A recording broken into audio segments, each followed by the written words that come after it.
trait do you feel it was developed out of that decision to burn it all down? Belief in myself. Like, everything is figure outable. There's never been anything in my life that I haven't figured out. Like, I'm still here. And if I didn't figure it out, then I figured it out eventually. I think it was just like resilience and belief in myself that everything is figure outable and I can do it. There was no safety net, but I knew I had to follow my gut. Those little nudges, it's like sometimes we ignore them until they get pretty loud. I've learned in my life that if you listen faster, it's less painful. Clarity comes from action. You need to take action to get clarity rather than have clarity to take action. Hey guys, welcome back to another episode of the Candy Valentino Show. Thanks so much for tuning in and spending this time with me today. I'm so excited that you get to listen into this conversation that I am having with Jasmine Jonte, the founder of Creation, which is a done-for-you course creation company, but they actually do more than that, which we're going to unpack. Jasmine, thanks so much for coming in. Thanks for having me. I'm so glad we got to do this because we have not just the professional relationship, we've worked together in Founders, you've done work for me, so I just wanted to share with our audience a lot of what you do because I think it's so valuable for entrepreneurs to be able to understand that what you do exists. Because as somebody that came from the life that I had before, I didn't even know that someone could do a lot of the stuff that you do.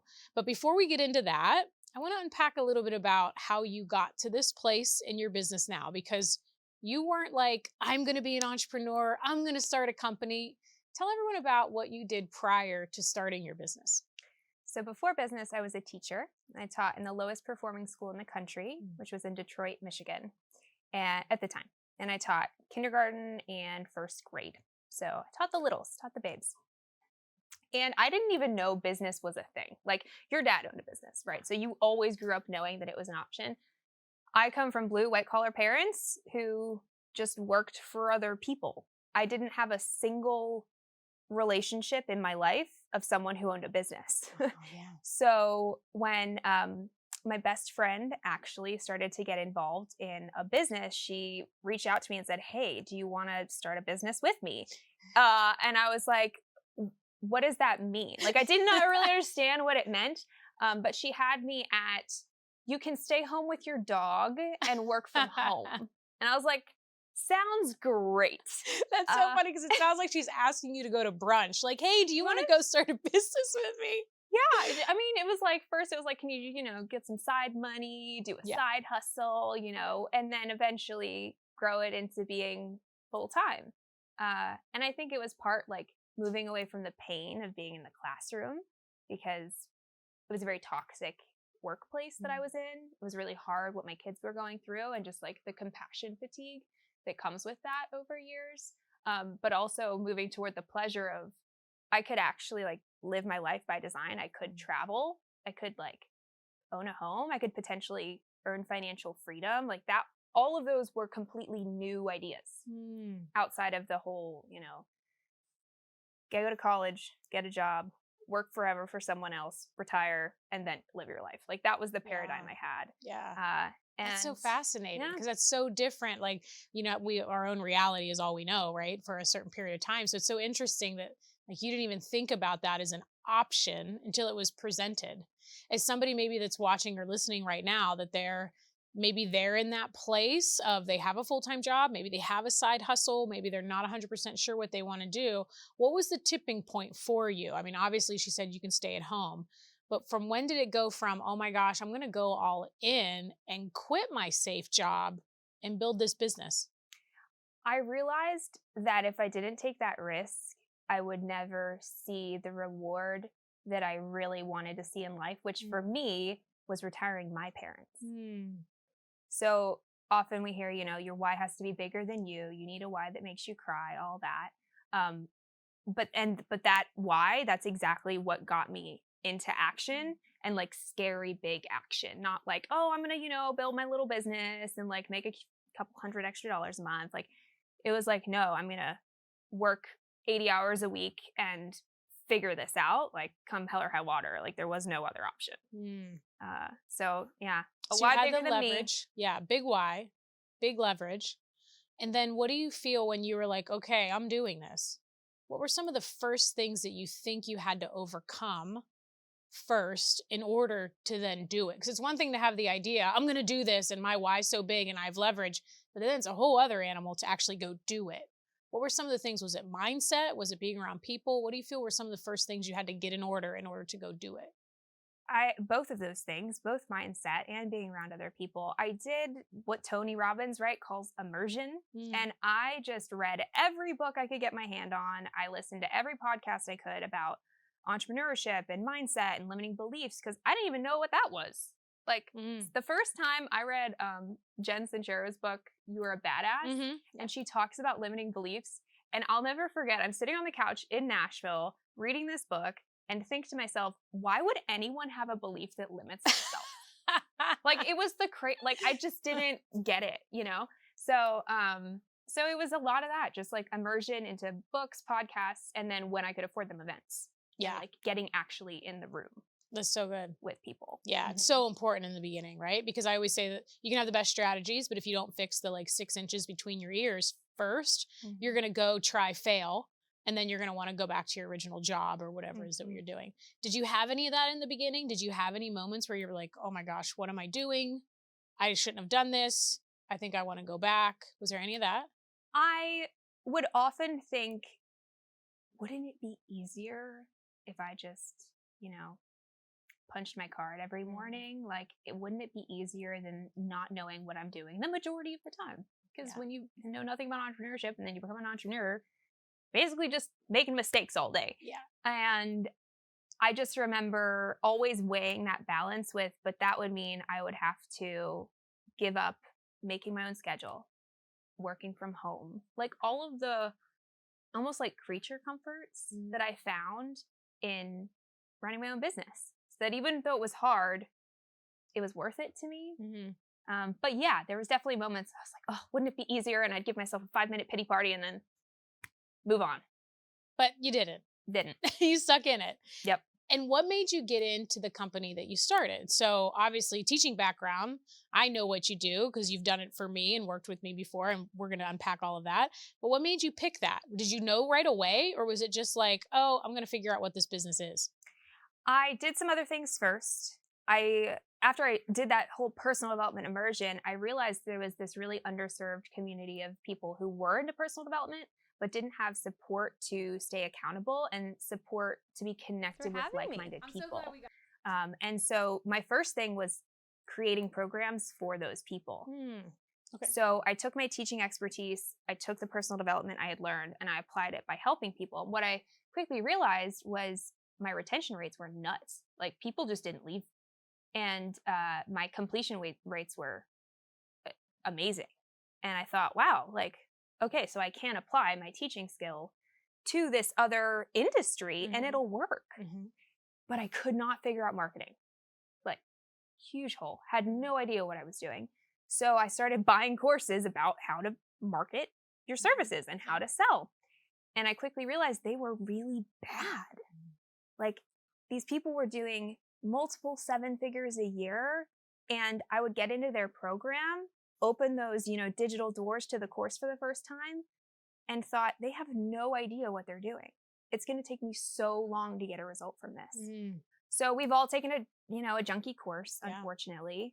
And I thought, well, isn't that interesting? There are people who really don't have the skill that I have, and I would be able to impact even more people if I couple what I know how to do with teaching, with what they know how to do, which is marketing and sales.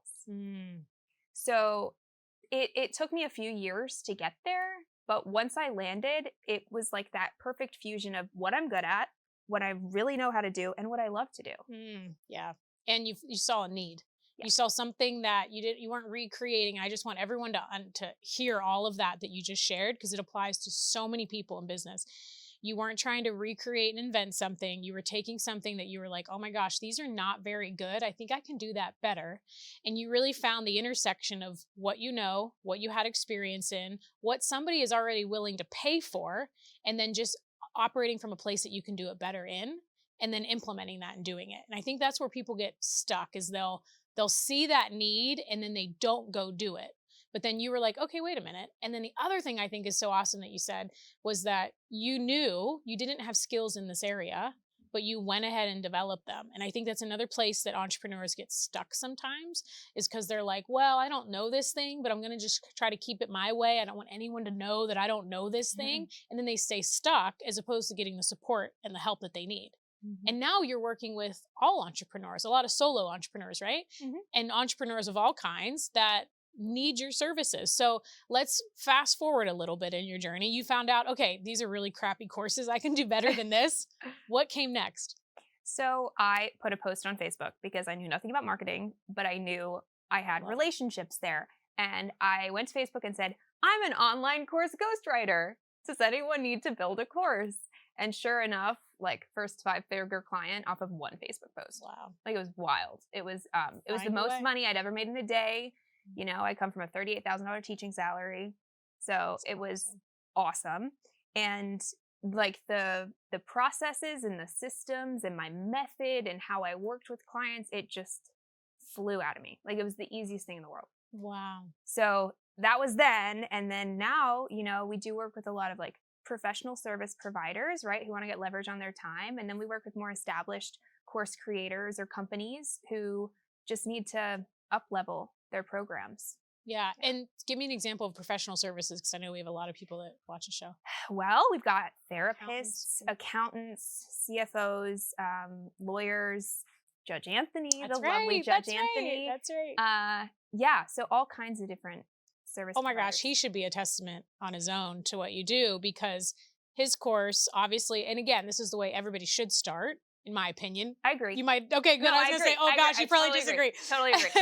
Is as far as like, because everyone thinks, and we are definitely going to get into this, that you create this beautiful course, you throw up a post online, and all of a sudden you're going to have a 7-figure launch, or insert any online product, right? Any educational product. And so what Anthony did was created his own. It wasn't the greatest, but he just refined it. And I think if he would have went and spent all of that money up front, he would have quit because he wouldn't have had the result that he had wanted. And I see that a lot in a lot of business owners. So I think for in my opinion, I always say you need to start with what you know, because you need to then revise it and make it better. And you need the feedback, the data from the people that bought it of what's good, what's not. If you invest everything into it, you actually don't know what you need to change and fix, right? It's almost like if you went and tried to build the $1 billion company before you built a $1 million company, you probably would take so long to get there that you might fizzle out. So for anyone that's wanting to create, and I know you said course, but I really think what you do is so much broader as far as like education and training programs for people's employees. And like, I think back in the day, how nice would it have been to have an online portal where all of my staff could go in and hear our values and our mission statements and how we run our customer service standards, so they didn't have to read them in a book. But you do that too. So what are some of the other, aside from courses, what are some of the big components that you have been helping entrepreneurs create, and how that system saves them time in their business? Yeah, we do a ton of like high ticket group programs. So the person who has one-on-one and they want to leverage their time, but you need a curriculum and a training in order to do that effectively. So we do a ton of those. Live event trainings, like live event keynote presentations, or just full day events, multiple day event programming. We've done that. And then sometimes we'll do lead magnets, workbooks, accompaniments to actual books, right? So it's really any kind of learning experience, any kind of experience where you're transferring your knowledge to someone else, because teaching is a skill. So just like writing copy is a skill, sales is a skill, ops is a skill, like these are all skills, and so is teaching. And I think a lot of people make the mistake of saying, oh, I know what I know, so I can just teach it. And it's not the same thing. And even going from people who have done one-on-one services or taught one-on-one, when you teach one-on-one, it's like you have this whole, file of, or, you have this whole drawer of files in your brain. And you're like, okay, she needs this file. So you take it out and you give it to her and it solves her problem. But when you're teaching a group, it's like you need to know the 10 out of 100 files that everybody needs to know and what order to put them in, which is really hard for most entrepreneurs. So really the teaching skill is what we do. And you're so good at it. And I'm not being paid to say any of this. I actually pay you. But because I've noticed it's one thing to do something, for me at least, it was so incredibly, my brain is just wired to do it. I actually have to stop my brain and be like, no, wait, how do I teach this? And it took me at least 2 years to even figure that out in a live format with one-to-one people, which was so valuable to me to have consulting clients along the way. Cause I'm like, consulting, you're just kind of fixing problems. You're not coaching them on how to solve their own problem, but you always want to leave people better than you found them. So it's like, how can I also transfer this knowledge? And what I love is, even in my next book, you're doing all the graphics, all the worksheets, not you, your company's doing all of the things that it's like, okay, how do I take this point that I know and transfer it to meet the person where they are, which is so much harder than just one-on-one telling someone and adjusting the information. So I love how you said the file cabinet. That's so brilliant. And so the other thing too is like, anyone needs to do that for all of their employees. So even if you never want to create an education product, you are still educating and training your employees. And I think that's the one sleep zone that most people on what you offer, they don't even think and connect that, like, oh my gosh, I can take all of this stuff that I need to tell every single person I hire, and I can condense it all into one place, and I don't need to be the one to create it all. Like, I think it's massively valuable. Especially for service provider companies, because you can take that content. Like, I'm thinking of a CFO that we worked with, and we took what she does, like, what's the tax strategy you love? Hiring your kids. Oh yeah. And there's a couple of them. Augusta Roll. Yeah. So we made little like mini courses related to each of those strategies so that someone could buy that program off the website and implement it themselves, or they could hire her and her team to do it. But she uses that exact same training to train her new hires, and they use the same resources, they use the same templates, they use the same spreadsheets. Like, it's literally cut and paste. So it's like this idea of multi-purpose content. Yeah. And then it develops your own IP, which is, and again, we talk about this on the show, but is going to increase your valuation whenever you go to exit, because now you have all this proprietary that's baked in, which is one of the key P's on getting a high return on EBITDA. So it's like, now you're developing proprietary assets. And you can be like, well, that thing really worked. Let's go trademark that. Let's go copyright a book that's on top of that. And you can see how, like, it's almost like opening Pandora's box to see where all of these things can go just by doing one thing. And that's what, I love. How do we do one thing, and then get it everywhere? Because it's maximizing your time, right? And we only have so much of that, and that it should have an ROI on it. And what I love about what you do is, it's not just like, well, this course has this workbook and that's all it is. It's like, now these workbooks can be repurposed for lead gen to try and gain emails for new clients to find out about you. So I love that. Is that something you strategically weaved in, or did you just find out like, oh my gosh, these can be repurposed all over the place and save clients money? I think I discovered it somewhere along the way. And probably a client asked me, like, can I just use, like, permission, right? Can I just use my own content that I've paid you to create? But can I just use this as a lead magnet? And what's great is, like, the more clients you work with inside of your program, the more they will give you feedback around, you should take this and make it a mini training and put it in the middle of your funnel.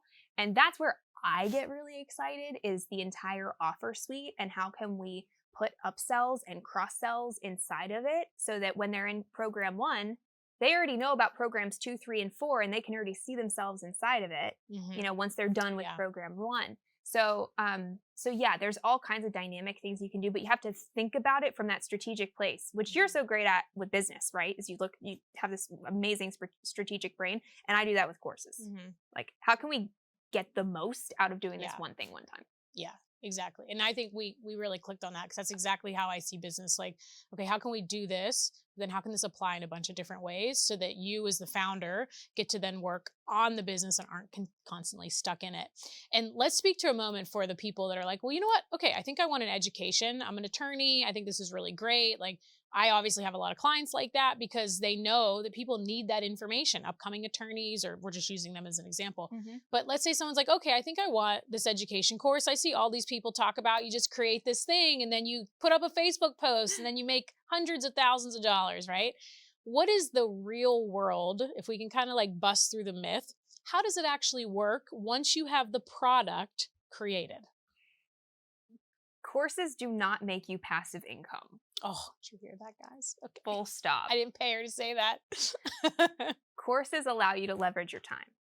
And with the extra time that you have, you can then work on marketing so that you have a business that's running without you needing to spend time to create income. Say that one more time. Okay. So courses are not passive income, right? Courses allow you to stop trading time for money. That's really what they do. So once you have the course, you have your time freed up, but you have to spend that time becoming a digital marketer. Because in order to make courses work, and especially like self-paced evergreen courses, which is what everybody wants. They want a funnel where I can make money when I sleep or when I'm on the beach sipping mimosas, right? Yep. Like you have to have digital marketing behind it. Yeah. And for a lot of my clients, like they don't want to be a digital marketer. They just want to leverage their time, which is great. Like if that's your version of success, rock and roll, baby. But if you want to, have the multi-million-dollar company or, $100 million empire in an education space, you have to have some serious marketing chops or have enough cash to hire someone with serious marketing chops. Yep. So all of these marketers out there who are telling you, oh, just make a course, you'll make money in your sleep. Don't listen to them. I think they're probably trying to sell you a course on how to create a course. That's it. They're doing that. Yeah. Because there is a lot of truth. Like I even see, because it almost, if you think about it, if we just simplify it to business, I don't know why it's almost like the online space created something different with courses and online products, but they're really the same. Like if we want to sell, I normally have like this cup. If we want to sell this cup, we got to create the cup. We got to manufacture the cup. We got to distribute the cup. But now we need to market the cup to sell the cup. Courses, it's just the same thing. It's a product that we create, we manufacture, we design, AKA fulfill, like all of those components. Now we got to market it. And I feel like that there's a big void in the space that nobody talks about that marketing. So someone watching is like, oh my gosh, that's me. Thank goodness there's nothing wrong with me. I created a course and it's not selling, because I hear that all the time where people say, I just think there's something wrong with me. Nobody wants my stuff. And I'm like, well, what are you doing to market it? Well, I put a post up on Instagram. Like posting and hoping is not a strategy for customer acquisition. So somebody that's in that moment, how can you, because I know marketing isn't your business, but obviously it aligns with your product distribution. What are some of the things you found that you're like, you know what, these things work really well in order to get it out and have more sales? One thing that's working right now is niche. So some people are calling this the year of the niche, right? Because more and more creators have come online since 2020, which means that you need to be able to stand out. And one of the easiest ways to stand out is niche. Now, the cool thing is you don't have to redo your product. You just change your marketing message. For instance, if I'm an Instagram consultant and I teach people how to do Instagram, I can keep my product the same. I can add some extra resources for this new niche that I'm working with. And then you just zero in on that niche. And people are already going to feel like, oh, wow, like she's talking to me. Because it's not just Instagram marketing course. It's Instagram marketing for local service-based businesses with 10 employees or less in the Midwest. Yeah.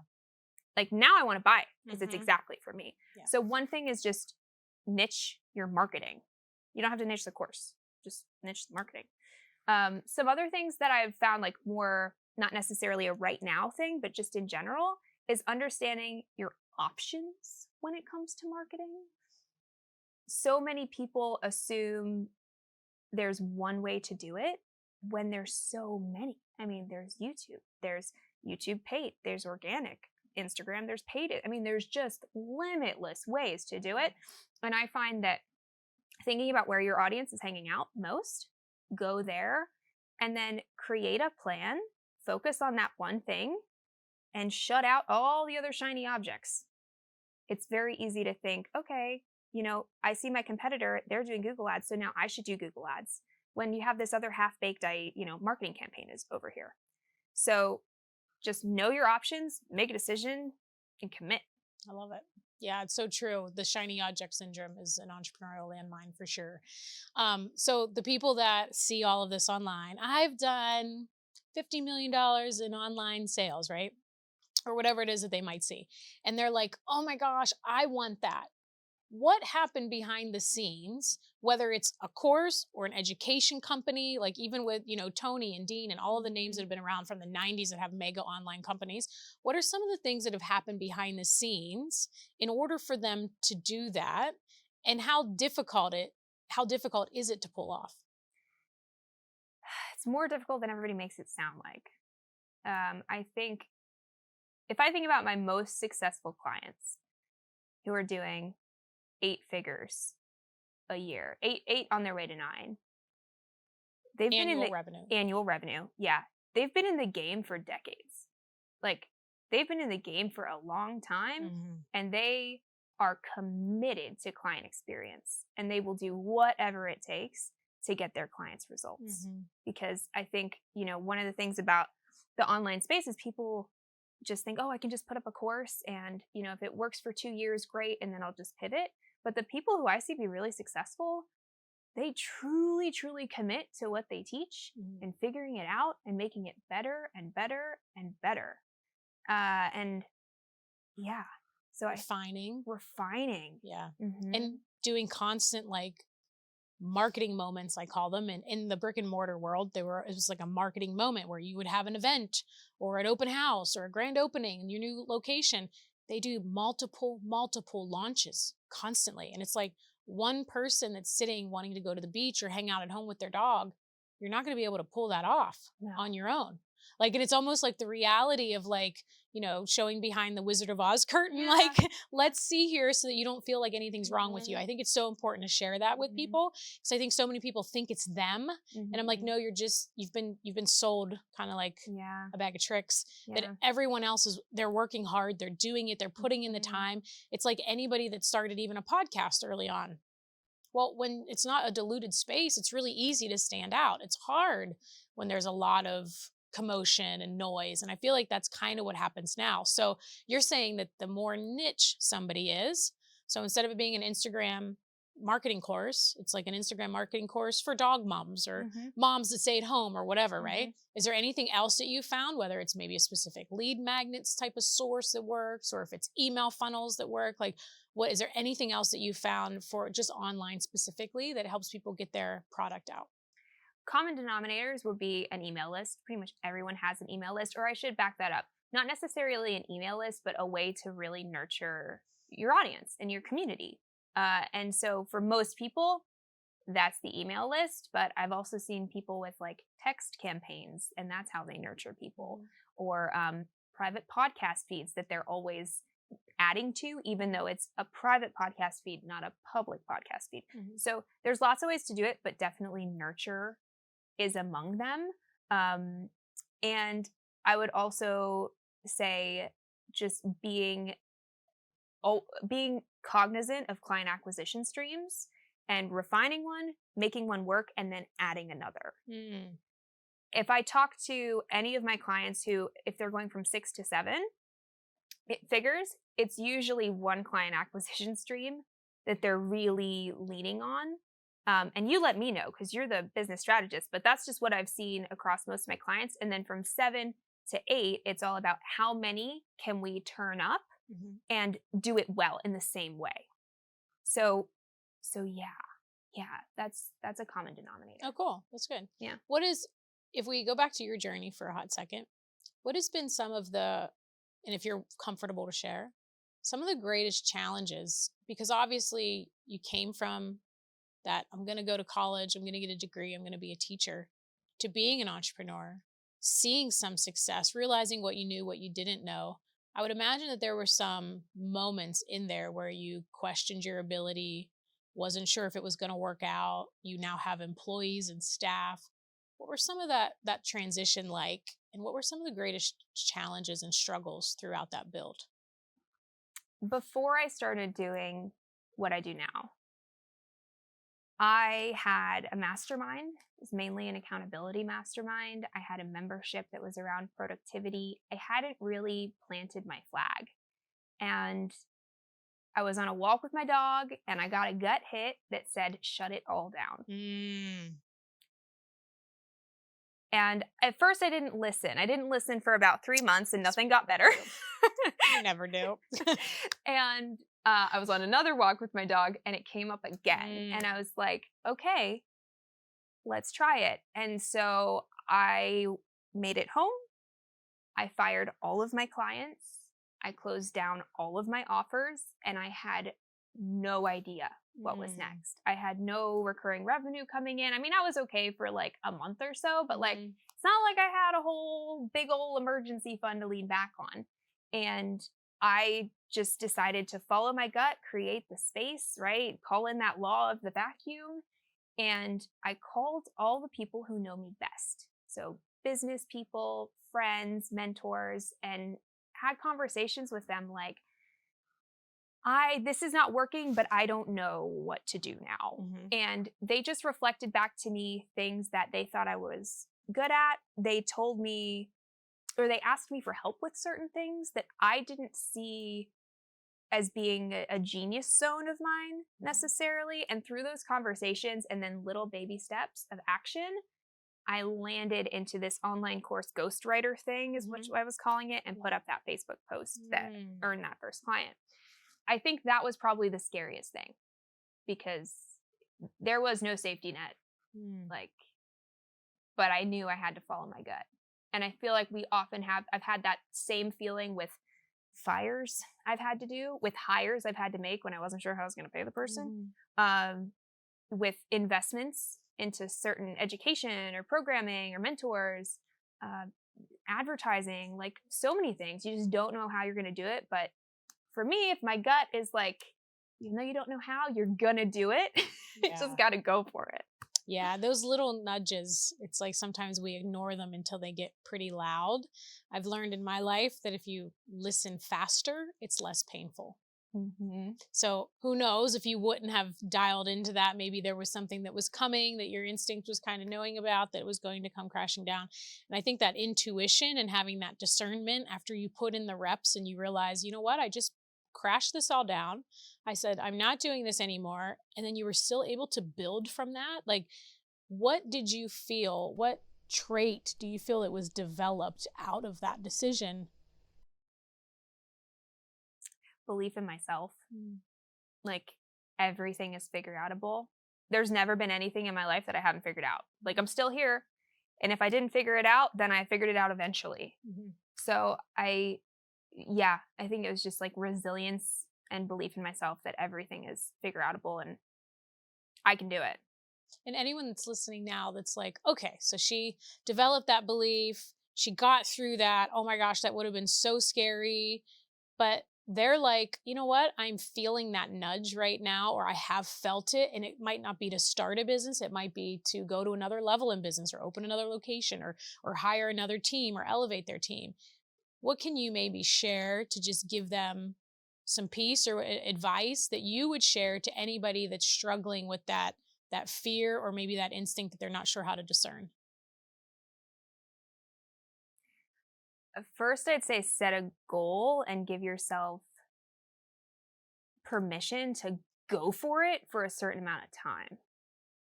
I think a lot of us, we feel like if we commit to something, we commit to it forever. And I do think there's value in experimenting and trying things on. And so when I made that decision, I was like, okay, I'm going to work with 3 people. I'm going to give it I'm going to play full out for these 3 clients. And then I'm going to give myself permission to decide if I want to keep doing it or not. So that would be thing 1. And then thing 2 is ask for help.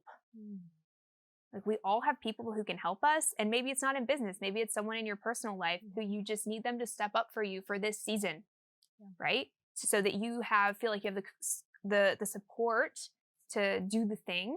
And ask for help in any way that you can. The one thing I keep hearing that you're saying too is like this feeling where people think they wait for clarity, but clarity comes in motion. And I love how you said that perfect. You're like, I had 3 clients, I was going to give it all I got and then decide. And it's like, what if you just today decided whatever you're waffling on, what if you just decided I'm going to give myself X amount of days, I'm going to go all in on this and then decide. I think people get so attached to the decision and how it reflects back to them on whether they closed this thing or didn't do this thing or did this thing. Did you have any of that doubt in your mind that you struggled with? Like, well, what would everybody say if I close all this down and fire all my clients? And how did you get over that? I don't know if I had that fear. Like, I'm gonna be real honest. Like, I'm just the kind of, I've always been that person who says, clarity comes from action. Like, you you need to take action to get clarity rather than have clarity to take action. And I mean, I credit my parents with that, because growing up, they were like, just try out strings class and see if you like violin. And if you don't, we can try band. Like, so I think they created this environment where I could go for things and then change my mind if I wanted to. But I'd say my husband sometimes struggles with that. And he gets over it by thinking about the people he looks up to and considers, when Tony Robbins or whoever that person is, when they were where I was, what were the decisions that I see them making? Yeah. And then that he leans on that energy of his elders, let's say. Yeah, of course. To take action and move forward despite the fear. Yeah. Did you ever hear, because I know we read a lot of the same stuff. Yeah. Did you ever read Napoleon Hill about his board? Oh, yes. Did you ever do it? All the time. Okay, so I don't actually think I've ever shared this on the show. So can you let everyone know, in case they're like, what are they talking about? Okay. Tell them about Napoleon Hill's board, because that's kind of similar to what you're talking about. I do that too. And after I'll share what I do. But I think this is phenomenal for everyone to hear. So it's in Think and Grow Rich. It's right at the end. I don't remember what chapter number it is. I taught a Think and Grow Rich program a while ago. Did you? I still have the curriculum. It's a whole, anyway. And he has this idea of thinking about the people that you wish you could sit around a table with, almost like a mastermind, right? And ask their opinion and advice about certain things going on in your life. And if you develop that almost relationship with them by reading about them, learning about them, for us, we get to listen to their podcast, right? Like, you can know Jim Rohn pretty well, even though he's not with us anymore.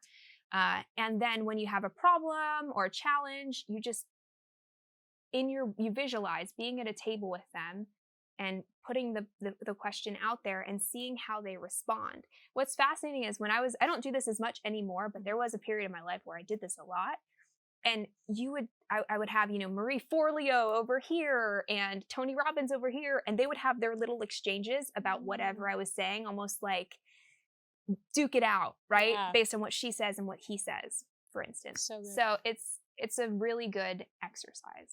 And I think too, if everyone should go read that book if you haven't already. Oh my gosh. I have read it probably no less than 10 times in my life, because there was a period where I read it every single year before my birthday. It was like just the anchor. And I just think no matter what, it's timeless information. It still applies to every generation. It's the only book where the spine came off. Yeah. Is like it ever. Really? Yeah. Oh like gosh. this. It's like, you can just pull the pages out of the spine. I love it. And it is the book that if you're going to have one that's like really through the ringer, that's the book to do. It really is. And I don't know if it goes back beyond that. I mean, is he the OG? Is there any reference? Because I'm the like data nerd on that stuff too. Yeah, people say your root mentor sometimes, and who's your root mentor? And I always go straight to Napoleon Hill. I'm sure he had. We figure he had his stepmom that was who was him. So then it's like, where did she hear that? Right. Yeah, so it's very fascinating. Yeah.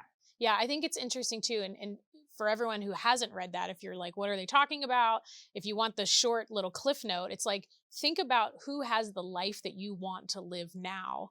And then when you are starting to sort and sift through questions that you're faced with in your life, ask them as if you're laying in bed or sitting around a table, being like, what would Steve Jobs do in this moment? Or what would so-and-so do? And they don't have to be dead. We're mentioning people that have passed, but they don't have to be. Like, they can be alive, just people that you don't have access to. And it's like, what would they do? How would they make that decision? How would you make that decision now? What would they tell you to do? And then implement that. Mm-hmm. And I think that it's so fascinating, because oftentimes people that are 20, 30, 40 years ahead of us, they have developed the discernment and they've done the reps that they just decide differently than maybe somebody that doesn't have the experience. So it's a way to like lean on other people's experiences. Mm-hmm. I love that. Thanks for teaching that on my show. So one question I always love to ask everyone I interview. So you've obviously done this. You've pivoted from teaching. You've built this amazing business, which I really want everyone to be able to go check out. We're going to give all of your information at the end and add it into the show notes. But if you were to wake up tomorrow and everything you've built, the team is gone, you don't have any clients, nobody knows who you are, nobody knows who your business is, and you are all starting all over again, fresh tomorrow, with the weight of the world on your shoulders that you need to make your mortgage payment, you need to put food on the table, you need to buy dog food for Junie, and none of that exists. What are some of the first things, knowing what you know now, what are some of the first things you would do tomorrow to start to build a business back? Add value. I get to keep my knowledge, right? You get to keep your knowledge. That's it. Okay. So with that in mind, I would just decide where's the best place to add value.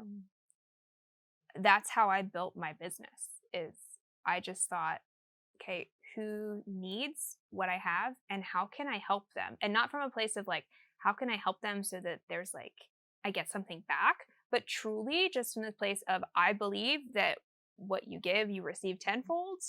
And I would just go and give for a while. I don't know how long. I mean, it depends how much am I playing with here, but that would be my first go-to, is like the go-giver mindset. I love it. Yeah. And that is such a testament to who you are. And just to express that to you here, it's genuinely one of the reasons we're sitting here. There are so many people that I have met throughout this last portion of my life, this other chapter that I'm in. And it's all about, can you do this for me? Can you do this for me? Can you do this for me? And you have, and I don't even, like, some people you can tell they're doing it. They're giving to get, to cash in that chip later. Yeah. And the thing about you is your heart and who you are and how you serve. Like, you genuinely just do it because it's who you are and you can help someone.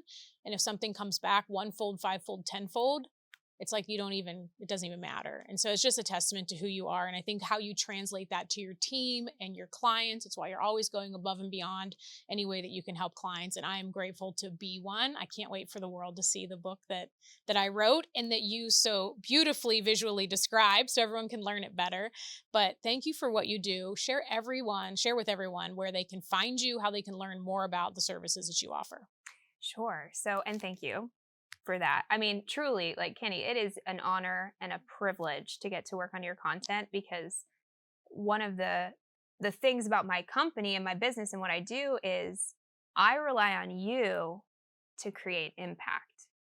Like, I can create you the most amazing graphic in the history of the universe, but if you don't get it out there in the books the way you do and the stages and all the amazing things that you do, like, that would mean that I don't have an impact. So, yeah, it's an honor and a privilege, and I'm just eternally grateful for you for how you've helped my business, my life, my marriage, like ways you don't even know you've helped me.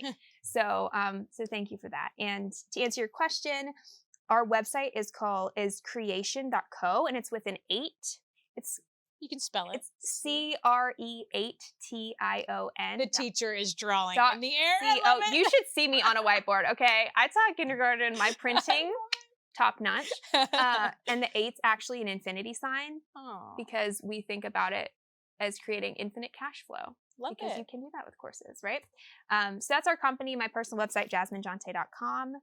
And my best social is probably Instagram. Okay. And is it at Jasmine Jonte? Yep. Or, okay. And it's CRE8TION.co. Awesome. Yeah. Thanks so much for spending this time with me. Thanks for having me. Getting to hang out with Grace a little bit. She always loves seeing you. The best. She's like, wait, you're the ones with the turmeric treats. I always bring turmeric treats. Thanks for coming. Thanks for having me. Thanks for tuning in, guys. We'll see you next time.